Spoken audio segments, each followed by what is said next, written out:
Ang tanong, ma'am, pwede po bang siya na lang mag-isa pumasok pag Saturday? So, ito na nga.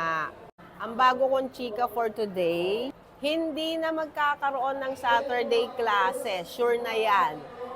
Di ba nga last week sinabi na ang end of school year ay March 31, 2025.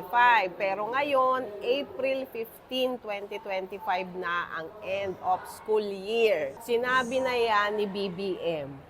O, chika ko sa inyo. So, eto na nga, ang nakalap kong balita. News credit sa Philippine Star at One News. Ayan na nga. May 23, 2024, credits din sa author ng news. So, eto na nga. School year starts July 29, no Saturday classes. Oh, tuwan-tuwa naman kayo. Wala nang Saturday classes. Yun nga lang, April 15 ang last day, imbis na March 31, 2025. Nagkaroon kasi ng meeting with the DepEd and President.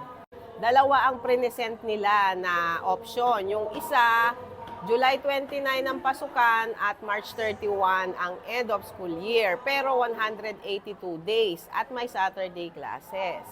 Yung pangalawa, July 29, 2024 at ang end of school year naman ay April 15 at walang Saturday classes at magiging 167 days ang school days.